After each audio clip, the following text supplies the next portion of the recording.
Hello friends, मैं हूं आपका दोस्त और होस्ट आलोक और आज इस वीडियो में मैं आपके लिए लेके आया हूं प्रेजेंट परफेक्ट टेंस।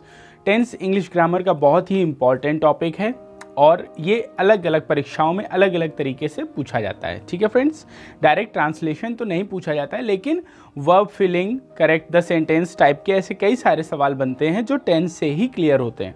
तो फ्रेंड्स, टाइम वेस्ट किए बिना मैं आपको लेके चलता हूँ प्रेजेंट परफेक्ट टेंस के रूल्स की तरफ। तो फ्रेंड्स, सबसे पहले हम इसकी पहचान समझ लेंगे। जिन हिंदी वाक्यों के अंत में मुख्य क्रिया के बाद चुका है, चुकी है, चुके हैं, चुका हूँ, जैसे कि एग्जाम्पल के तौर पर मैं खाना खा चुका हूँ, वह अपना काम कर चुकी है, इस तरीके से। अथवा या है, ये है, या हूँ, जैसे कि मैंने पानी पी लिया है, ठीक, वे कानपुर पहुँच गए हैं। इस तरीके के जितने भी वाक्य होंगे वो सभी प्रेजेंट परफेक्ट टेंस के होते हैं, यानी कि इनमें कोई भी जो कार्य है वो वर्तमान समय में पूरा हो चुका होता है। ठीक है फ्रेंड्स, अब हम आपको लेके चलते हैं इनके रूल्स की ओर। तो सबसे पहले मैं आपको बताऊंगा असर्टिव सेंटेंस। असर्टिव सेंटेंस के दो हिस्से होते हैं, अफर्मेटिव यानी साधारण वाक्य, निगेटिव यानी नकारात्मक वाक्य। तो चलिए फ्रेंड्स, देख लेते हैं रूल्स। रूल नंबर 1 है, इन वाक्यों में सिंगुलर सब्जेक्ट यानी एक वचनकर्ता कौन कौन से होते हैं? एक वचनकर्ता ही, शी, इट या किसी का नेम। तो इन वाक्यों में एक वचनकर्ता के साथ जो हेल्पिंग वर्ब है वो हैज़ हेल्पिंग वर्ब यूज़ होती है, जबकि जो प्लूरल सब्जेक्ट होते हैं यानी बहुवचनकर्ता होते हैं कौन कौन से? जैसे आई, वी, यू, है ना, और दे। आई, वी, यू, दे, तो इन सभी के साथ हमारी हेल्पिंग वर्ब यूज़ होती है हैव। ठीक है फ्रेंड्स, आगे बढ़ते हैं रूल नंबर 2 की ओर। इन वाक्यों में मेन वर्ब की थर्ड फॉर्म का प्रयोग किया जाता है, यानी कि मेन वर्ब की थर्ड फॉर्म का यूज़ किया जाता है। फॉर्मूला की तरफ बढ़ते हैं। सब्जेक्ट, सबसे पहले सब्जेक्ट आएगा, फिर हैज़ या हैव सब्जेक्ट के अकॉर्डिंग, अगर सिंगुलर है तो हैज़ और अगर प्लूरल है तो हैव। फिर नॉट या नेवर अगर दिया गया है तो वो यहीं पर लगा देंगे। उसके बाद मेन वर्ब की थर्ड फॉर्म, फिर ऑब्जेक्ट और फिर ईटीसी। ठीक है फ्रेंड्स, अब हम आगे बढ़ते हैं और आपको ले चलते हैं एग्जाम्पल्स की ओर। देखिए, जैसे उसने अपनी गाय बेच दी है, तो सब्जेक्ट क्या है? उसने, तो ही, अब ही है सिंगुलर तो हैज़, और बेचने की थर्ड फॉर्म सोल्ड, अपना की स्पेलिंग ही के लिए क्या होगी? हिज, और गाय की काऊ, तो ही हैज सोल्ड हिज काऊ। इसी तरीके से नीचे के एग्जाम्पल्स देख लेंगे। उसने एक मच्छर मार दिया है, तो he has killed a mosquito. Ram school जा चुका है, Ram has gone to school. मैंने उसको पत्र कभी नहीं भेजा, I have never sent a letter to him, या I have never sent him a letter, दोनों सही हैं।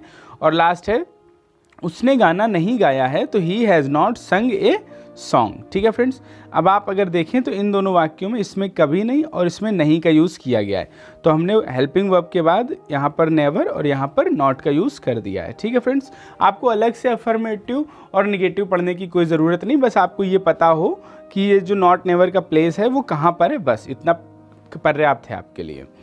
आगे बढ़ते हैं friends. Interrogative sentence type 1। Type 1 में क्या होता है? स्टार्टिंग विथ हेल्पिंग वर्ब, यानी जितने भी सेंटेंस हैं वो किससे स्टार्ट होंगे?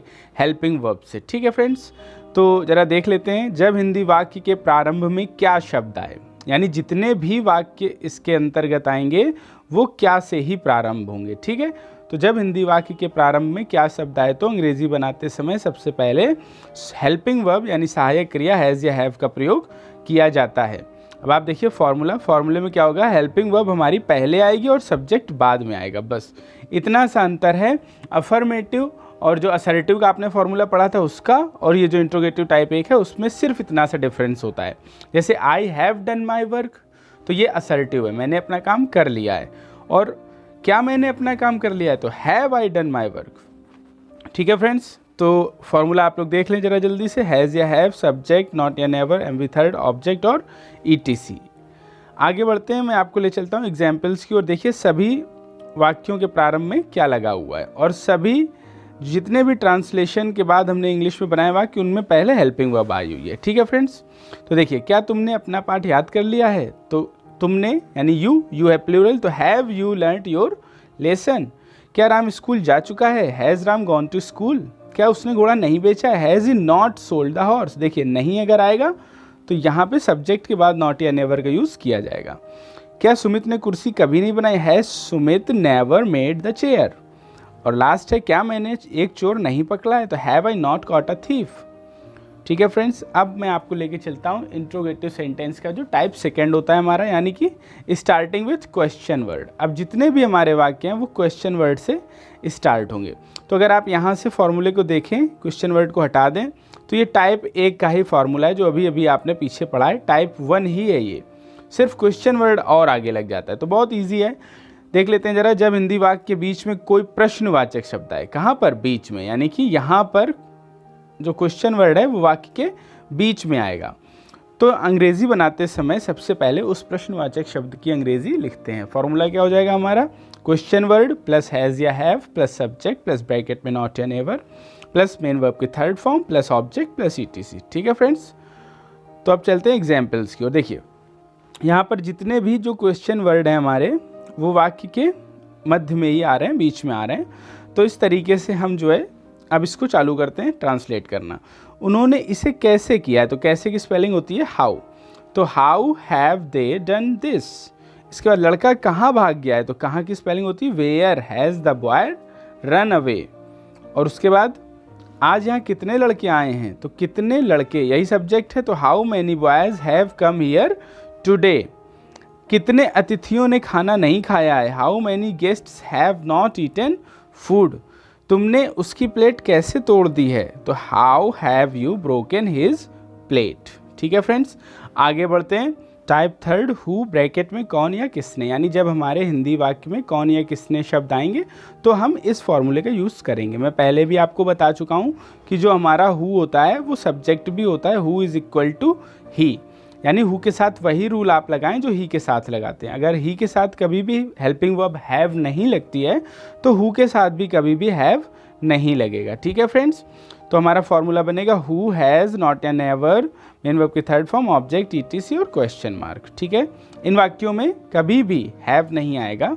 तो ज़रा ट्रांसलेशन देख लेते हैं। जैसे कौन अपनी पुस्तक नहीं लाया है, तो who has not brought his book. यहाँ पर सब्जेक्ट हमारा क्या है, हु, यही सब्जेक्ट है। ठीक, किसने कभी हमारी सहायता नहीं की है, हु हैज़ नेवर हेल्प्ड अस। कल किसने देखा है, हु हैज़ सीन टुमारो। अपनी गलती कौन मान चुका है, who has admitted his mistake.